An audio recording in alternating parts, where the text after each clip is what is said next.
bonsoir à vous. Donc on va parler de la technologie blockchain et puis des services et des produits GoodChain. Donc je suis Antoine Ferron, employé par Alvisia Technologies qui porte le projet GoodChain.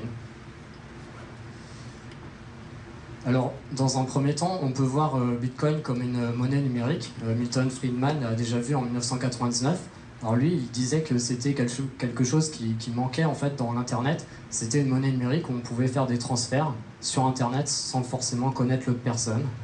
Et donc, on pense que ça s'est matérialisé avec Bitcoin. Et on peut le voir comme une monnaie numérique, mais il y a peut-être d'autres choses derrière Bitcoin. Alors, on peut le voir comme un jeton numérique unique, c'est-à-dire qu'on va transmettre une valeur dans le monde numérique sur Internet avec nos smartphones. C'est-à-dire une sorte d'or numérique et sans tiers de confiance. Et ensuite, les transactions vont avoir un coût très faible de l'ordre de quelques centimes, quel que soit le montant d'ailleurs.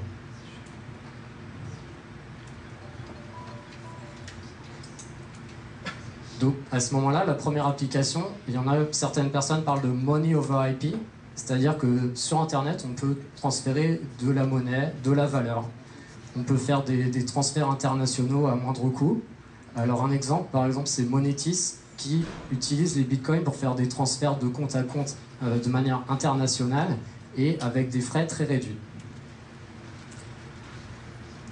Ensuite, Marc Andreessen, il y a 1 an et demi, a dit que Bitcoin donnait pour la première fois une façon de transférer sur Internet une propriété numérique. Donc à un autre utilisateur de façon garantie, sûre et sécurisée. Tout le monde peut constater que le transfert a eu lieu et personne ne remet en cause la légitimité du transfert. Donc là, on voit l'émergence du concept de blockchain. Donc, la blockchain, d'abord, c'est un livre des comptes qui est partagé avec tout le monde, qui est public. Et l'avantage, c'est qu'on peut aussi maintenant inclure des actifs dans cette blockchain. On parle de jetons teintés, de colored coins. Et ça va permettre de faire du trading, des échanges automatiques. Donc le Nasdaq aujourd'hui utilise déjà ces technologies-là pour faire certains transferts automatisés. On peut faire des règlements financiers, des compensations, des IPO et même des levées de fonds collaboratives automatisées. Par exemple, lorsque le montant sera atteint, automatiquement ça va déclencher un paiement, certaines choses, etc.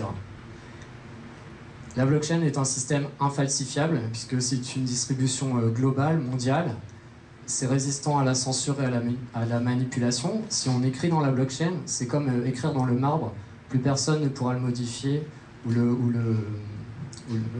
l'effacer. Voilà. Donc, tout ça, ça ouvre la porte à des systèmes de notariat électronique. Donc, des exemples de notariat électronique, par exemple, Proof of Existence. Donc, on peut entrer l'empreinte d'un document dans la blockchain et ça va prouver de façon certaine et indiscutable que le document existait à une date donnée.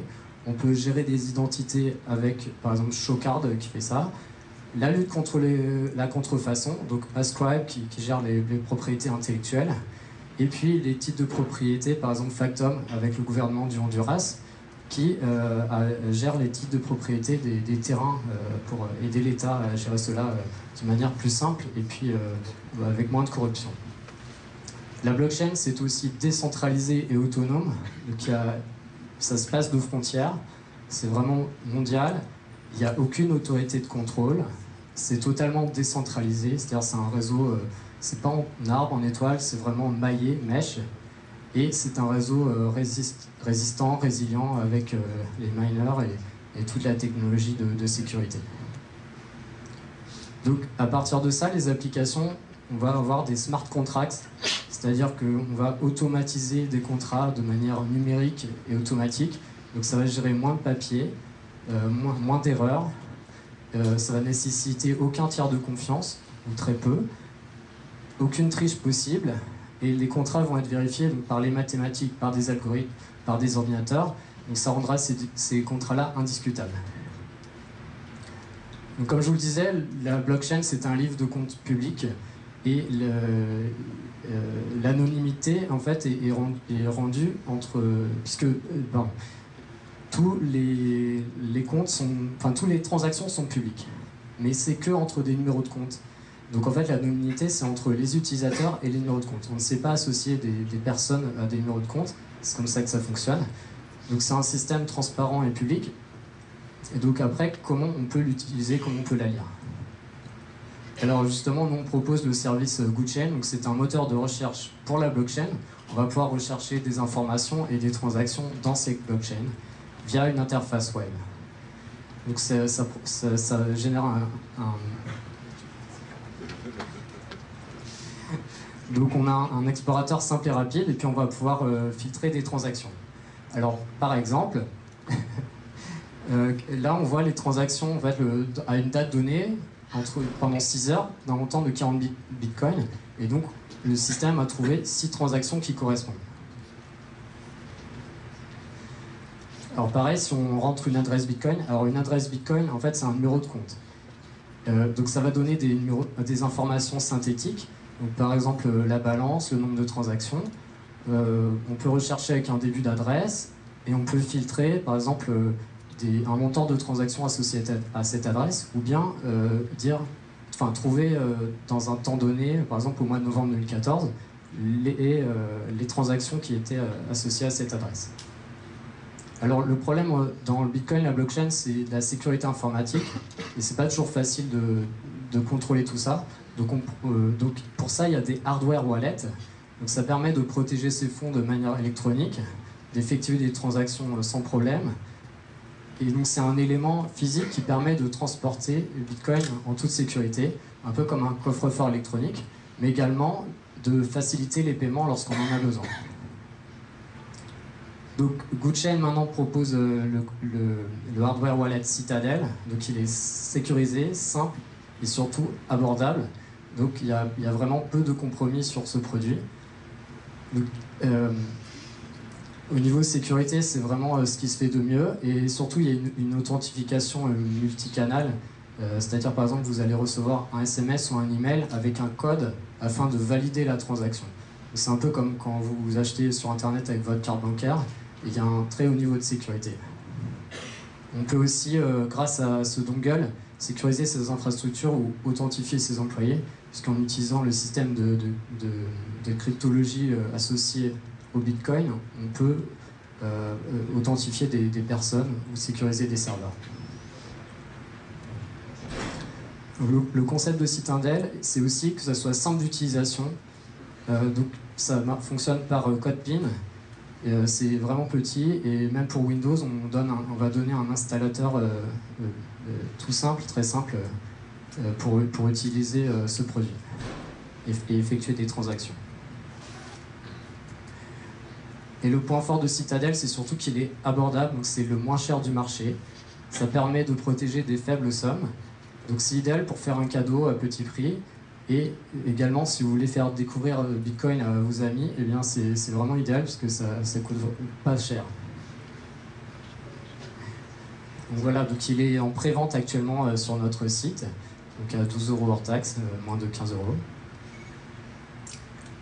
Alors si vous souhaitez en tant que société utiliser la blockchain, qui est une technologie de pointe et disruptive, avec de nombreuses applications présentes et futures qu'on peut imaginer, Albizia Technologies souhaite accompagner et assister les entreprises qui souhaitent utiliser et exploiter la technologie blockchain.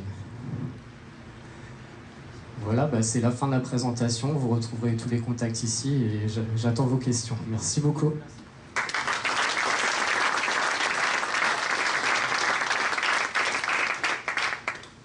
Est-ce qu'il y a des questions particulières par rapport à ça? Oui.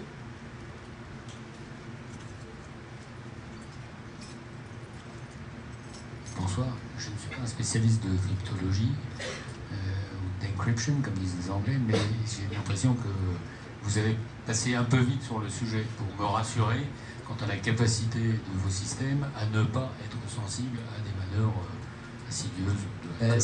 Si vous voulez... C'est la première question. La deuxième, une question plus pratique, c'est j'ai pas encore bien compris comment fonctionne le transfert de valeur ou comment je vais donner de la valeur à mon portefeuille. Comment je vais faire pour le charger? J'achète quelque chose, c'est créé comment cette valeur? D'accord, donc pour le premier point, vous pouvez regarder l'histoire de Bitcoin.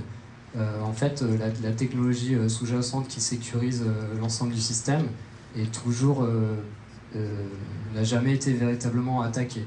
elle est toujours fiable aujourd'hui. Peut-être que dans 5 ans, ça ne sera plus le cas.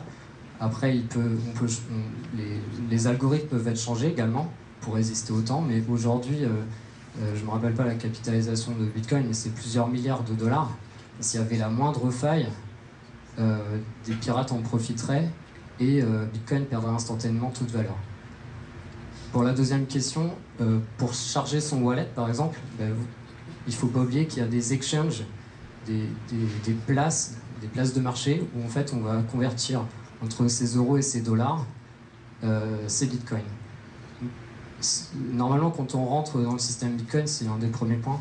Donc vous allez acquérir des bitcoins, acheter des bitcoins avec vos euros par exemple, et ensuite vous les avez sur votre wallet.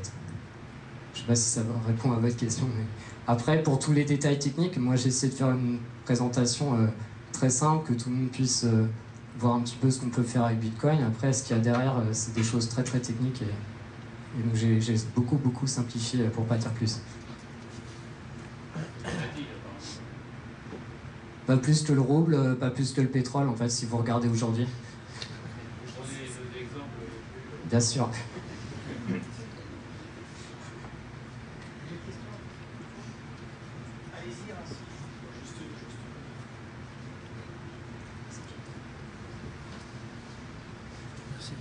Bonsoir. Que fait Albizia Technologies et depuis quand vous avez lancé Citadel? Alors Citadel, c'est en pré-vente. On va dire que c'est pas encore lancé, ça va être lancé dans 15 jours. Et Albizia Technologies en fait porte le projet GoodChain avec le moteur de recherche blockchain et le produit Citadel. Et je vous remercie, passez une bonne fin de soirée. Il y a encore 3 intervenants. Merci, au revoir.